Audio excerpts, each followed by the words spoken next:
Assalamualaikum warahmatullahi wabarakatuh. Perkenalkan, nama saya Diris Kalvari. Di sini saya akan mempresentasikan materi ulumul hadis tentang pembagian hadis dari aspek rawi dan sanad hadis. Yang pertama, hadis mutawatir. Pengertian hadis mutawatir menurut etimologi adalah kata mutawatir berarti mutabi, yang artinya datang berturut-turut, tidak ada jarak. Sedangkan menurut terminologi, hadis mutawatir adalah hadis yang merupakan tanggapan panca indera yang diriwayatkan oleh sejumlah rawi besar yang menurut kebiasaan mustahil mereka berkumpul dan sepakat untuk berdusta. Panca indera ini maksud adalah panca indera penglihatan dan panca indera pendengaran. Selanjutnya, kriteria hadis mutawatir. Kriteria hadis mutawatir sendiri ada 4 macam, yaitu 1. Jumlah perawinya banyak. 2. Jumlah tersebut harus terdapat pada setiap tingkatan sanad. 3. Mustahil perawi itu sepakat untuk berbohong atau dusta. 4. Sandaran riwayat mereka adalah panca indera. Selanjutnya, macam-macam hadis mutawatir.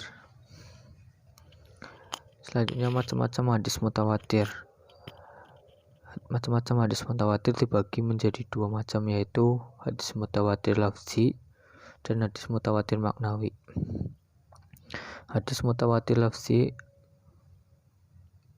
adalah hadis yang mutawatir riwayatnya pada satu lafaz. Jadi di sini yang termasuk hadis mutawatir lafzi adalah hanya satu lafaznya saja. Contoh hadis mutawatir lafzi: barang siapa yang membuat kebohongan atas namaku dengan sengaja, maka hendaklah ia menempati tempatnya mereka. Hadis ini diriwayatkan oleh lebih dari 70 orang sahabat. Selanjutnya, hadis mutawatir maknawi. Hadis yang mutawatir maknanya saja, bukan lafaznya.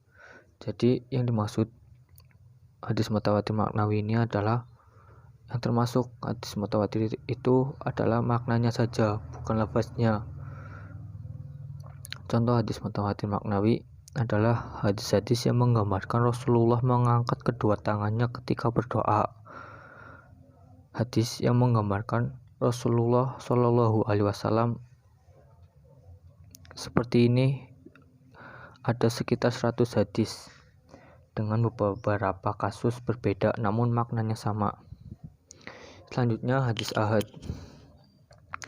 Hadis ahad adalah hadis yang diriwayatkan oleh lebih dari 3 orang namun tidak mencapai mutawatir. Kedudukan hadis ahad adalah 1. Sebagian ulama ahli hadis berkeyakinan bahwa hadis ahad tidak bisa dijadikan landasan hukum masalah akidah, sebab menurut mereka hadis ahad bukanlah qat'i as-subut. Yang kedua, menurut para hadis yang lain dan mayoritas ulama berpendapat bahwa hadis ahad wajib diamalkan jika tetap memenuhi syarat keahlian hadis yang telah disepakati oleh ulama. Jadi jika hadis ahad ini tidak mencapai mutawatir tapi disepakati oleh para ulama, berarti kita wajib untuk mengamalkannya.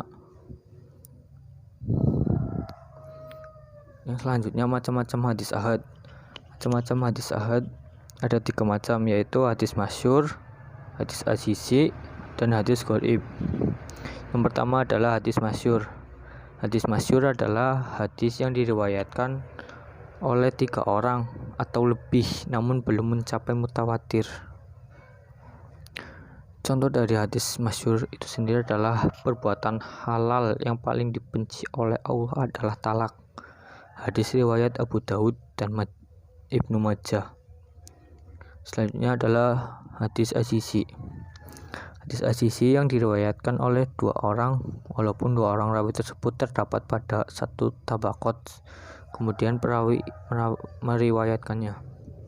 Secara bahasa, aziz berasal dari kata azza yaizu yang artinya sedikit atau jarang. Contoh hadis azizi adalah hadis yang diriwayatkan oleh Al-Bukhari dari hadis Abu Hurairah bahwa Rasulullah bersabda, "Tidak beriman salah seorang kamu sehingga aku lebih dicintai dari orang tuanya dan anaknya." Yang terakhir, hadis gharib. Hadis gharib berasal dari kata ghoroba yaghribu yang artinya menyendiri, asing, dan terpisah. Hadis yang diriwayatkan oleh perawi dimanapun tempat sanad itu terjadi. Hadis gharib dibagi menjadi dua, yaitu hadis gharib mutlak dan hadis gharib nisbi. Pertama, hadis gharib mutlak. Hadis yang keghoribannya terletak pada asal sanad. Contohnya, sesungguhnya seluruh amal itu tergantung pada niat. Hadis riwayat Umar bin Khattab. Yang kedua, hadis gharib nisbi. Hadis yang keghoribannya pada pertengahan sanadnya. Contoh bahwasanya Nabi SAW memasuki kota Mekah dan di atas kepalanya terdapat al-mighfar, penutup kepala. Hadis riwayat Bukhari dan Muslim. Skema sanad dan hadis. Di sini saya mengambil hadis riwayat At-Tirmizi sebagai contoh skema sanad hadis. Berikut skema sanad hadis yang saya susun. Sekian dari saya. Mohon maaf jika banyak salah kata. Demikian. Wassalamualaikum warahmatullahi wabarakatuh.